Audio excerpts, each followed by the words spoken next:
And they're over there. If you only had one word to describe why they're over there, it's freedom. What's the cornerstone of freedom? Your right to vote. So if they can go over there and get shot at, some of them get killed, some of them get maimed. If they can do that, then we can take 15 minutes or 20 minutes and go out and vote and express our opinion as to who should serve us. I'll be glad to answer any questions later on. I thank you for your time.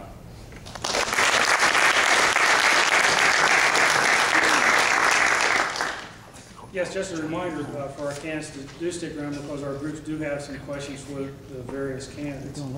Next on our list, moving up the list here is John Ellen, Delegate District 10 also.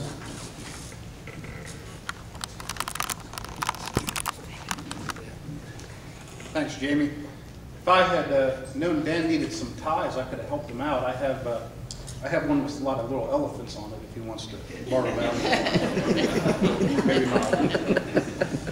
This is my 5th term, and even though I'm the one running, I'll extend my condolences to all of you. It's still a little bit early, and already the mud is flying just hot and heavy in a lot of races, especially nationally. And that's just a shame. Fortunately, we don't see a lot of that here. That's more on the local level, that's more the exception than the rule. And that's why I think these meetings are so important, because there's few and far, they're becoming fewer and far between these type of meetings where you can actually go and listen to somebody like me talk and answer questions rather than turning on the boob tube and listening to some 30-second soundbite about who knows, God knows what. It's not the way our government was meant to be, and that's why I really appreciate the Farm Bureau doing this as you do and try to come to all of these. Having said that, this is my 5th term that I just finished, and if you've heard me in the past, you have never really heard me say, well, vote for me because I'm a lawyer, or vote for me because I've been in office now 4 or 5 terms. Well, this year I think those are going to be 2 really important qualities for a legislator. Experience isn't always the best thing, and a law degree certainly isn't necessary to come and be an effective representative. But this coming session, in addition to some of my usual platform that I have, I think we still need to address our tax system. I think I would like to see some other things done in the way of the judicial system, like nonpartisan election of judges. But more than anything else, I think this upcoming session is going to be about elections, which, how do you get more fundamental than that? You're going to see some legislation to address gubernatorial succession.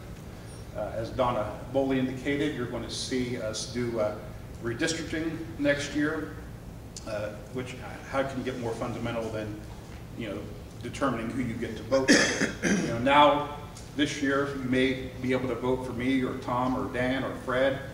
After redistricting, you may not have that option. I may be down with Larry in southern Wood County, or even though I live in southern Wood County, I could end up in northern Wood County with Bill Anderson. So I think it's going to be a very crucial term, and it's going to be very technical when you get into issues regarding redistricting and how you elect judges, or how you elect the gubernatorial succession. Like I said, we've worked a little bit on judicial elections, and I would actually like to see the public election, public financing, if that works well in the Supreme Court race, where we do it as a pilot project, maybe to have that extended elsewhere. But again, I really appreciate the Farm Bureau doing this. We're going to get to answer some questions later, because I don't advertise on TV, and I'm glad I don't advertise on TV. I'm ugly enough the way it is to come here. I don't need to be on TV so much. I'd rather be here talking with you all, and I appreciate you all coming. It was disappointing in the primary that people said we want to be able to elect the successor to Senator Byrd, and we unfortunately had a low primary turnout, and I know that that's not the case with the members we have here today. You guys vote, and you guys have these type of forums to let us come out and try to educate you, and I think that makes for a better process, and I hope you continue doing it long after I'm gone. Thank you.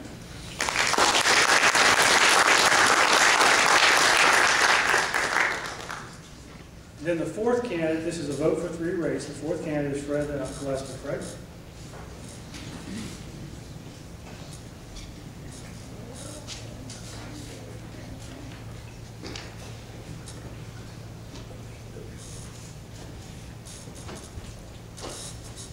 Good evening.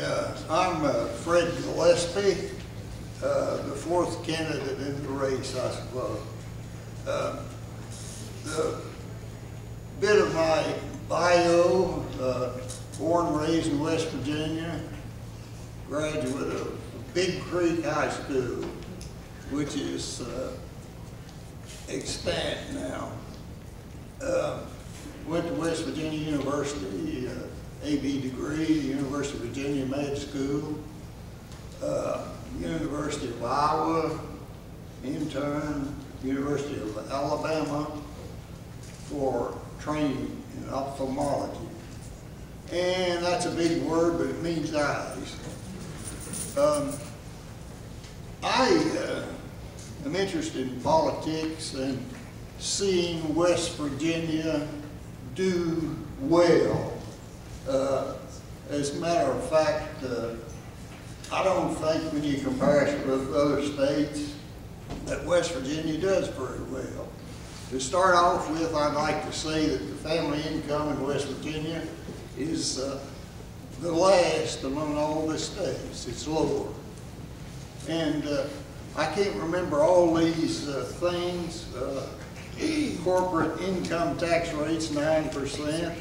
Ohio is 3.6%, Virginia 6%. We're overtaxed according to that, more so in comparison with our neighbors. State general sales taxes here, 6%. Ohio's 5.5%, Virginia's 5%. State gasoline tax in West Virginia is 31.5 cents per gallon. Ohio's 28 cents, Virginia's only 17 cents. Cigarette tax, 55 cents here, 38 or 30 cents in Virginia, where they raised tobacco. State lottery sales per household in West Virginia is a little over $2,000 a year. We have our neighbor Ohio, where it's $493 per year. Lottery revenue in West Virginia as a source of our revenue is 6.38%. We're number 1 in the country in lottery revenue when you compare it with our budget. Ohio is 1.14%, and Virginia is 1.3%.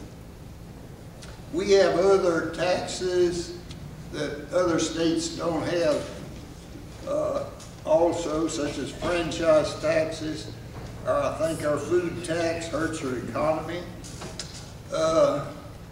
In certain aspects, we're an unhealthy state too.